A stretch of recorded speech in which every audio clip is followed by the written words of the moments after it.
Muriel. Allez, c'est Muriel. Là, en plus, elle est une annonce à vous faire. Là, cet après-midi, j'aurai la joie d'être le 21 au Suquet, où il y a une soirée poésie, le président de la fête de la musique, avec l'association Les Mauvaises Vues. Mais sinon, le 22 et le 23 juin, c'est différent, c'est encore organisé dans une groupe, c'est au Café-Théâtre de la rue Cassotti, au Boufsen. Les petites annonces des lycées Moon. Ah voilà, c'était ça. Sinon, dans le texte, je fais tout pour garder la flamme, j'ai mis les points. Partout je vois misère, j'entends colère, drame. Sous le vent, parfois guerre, dans son horrible trame. Avant que mon cœur crame, je fais tout pour garder la flamme. J'écris, je crée, pas sur des gammes, loin du monde qui rame. Un univers où nul et rien n'est infâme. Je fais appel à votre sensibilité, messieurs, dames, camouflés, frères, ne pèse pas main grave. Je voudrais simplement partager ce qui nous dit mon âme, car il ne vaut pas le coup d'être trop humble ou poussière. J'avais pris tant de râteaux que j'ai mis les voiles, mais j'avais accroché mon radeau aux étoiles, espérant qu'une d'entre elles, plus attentive que ses sœurs, entende sans lacune mes appels, soit réceptive à mes valeurs. Pour que beaucoup dans le bien je puisse me parfaire, je dois avant tout au loin les hisser pour lui plaire. Je laisse se dessiner mes rêves inouïs de bonheur sur la grande toile du temps au bout d'éternité. En retour, dans l'amour, en princesse gâtée, ma sève réjouie de l'intérieur, prend de son étoile sa sérénité. Alors du coup, longé d'une liesse sans frontières, en sort mon bateau, doré à sa proue, qui laisse tout derrière. Merci. Excusez-moi,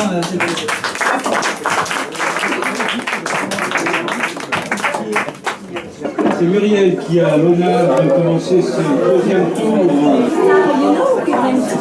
Alors je vais réserver à dire un texte que je n'ai jamais dit en public.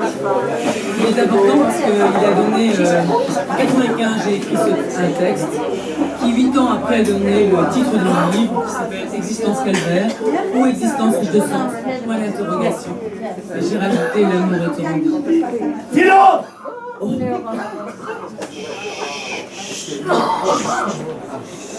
Et si notre vie, jour après jour, gracieusement donnée, à travers enveloppes charnelles mystérieusement prêtées, n'avait pour seule raison d'être nous apprendre à nous élever, toujours et encore apprendre, ardemment, et vers la mort attendre triomphant. Que l'on sache se découvrir jusqu'à ce que cela devienne plaisir, dure tâche à accomplir. Importante, belle cependant, contribue en solution à nous épanouir, nous faire grandir en vue d'évolution. Le perpétuel mouvement vivifiant et régénérant. Déterminante, elle brillera dans le temps. Nous aurions choix bien sûr d'une existence calvaire, en respect d'un libre arbitre de nos craintes et attachements de la terre. Quand, ballotté de surcroît, atteint de terreur, aux dures étreintes d'enfer, provoquées par confusion des valeurs ou injuste considération de nos frères, nous prendrions droit devant ce chapitre de capituler, subir le pire et ne rien faire. Nous désignerions, nous nous en habituons, coupable, sort ou destin, cause unique capable d'offrir chef-d'œuvre. Mais dans ce grand univers, sommes-nous désespérément seuls dans un désert ou singulièrement vivants sur la terre?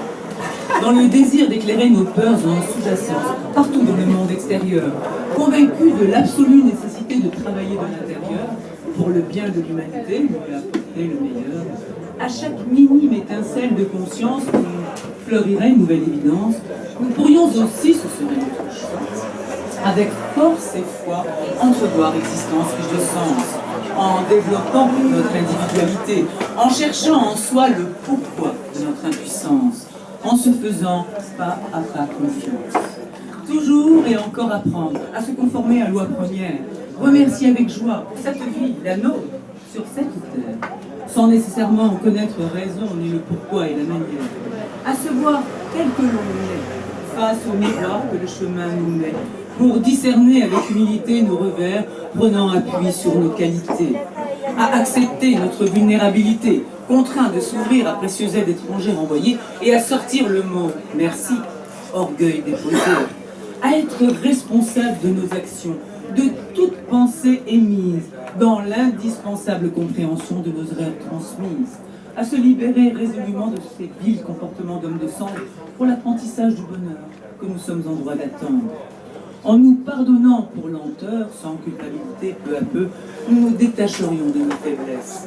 Volontaires, accusant réception de chaque leçon comme opportunité pour développer en soi courage, beauté, sans embâge, détermination aiguisée, nous nous élèverions de notre humaine détresse. Poursuivre avec vitale énergie, voie déjà tracée, réjouis d'avoir aboli, fiers petit à petit nos barrières, dépasser nos limites avec endurance et sagesse, utiliser les fruits et l'essence de nos anciennes galères, le cœur en liesse. Par le passé, amers jours nommés mauvais par ignorance, que l'amour aurait mis en lumière, nous réconciliant avec nous-mêmes, nous serions notre meilleur ami. Ainsi, infiniment petit mais grandi, pourrions-nous bénéficier des aides de l'infiniment grand, de l'infini. Je vous remercie, c'est la première fois que je le dis en public. Merci.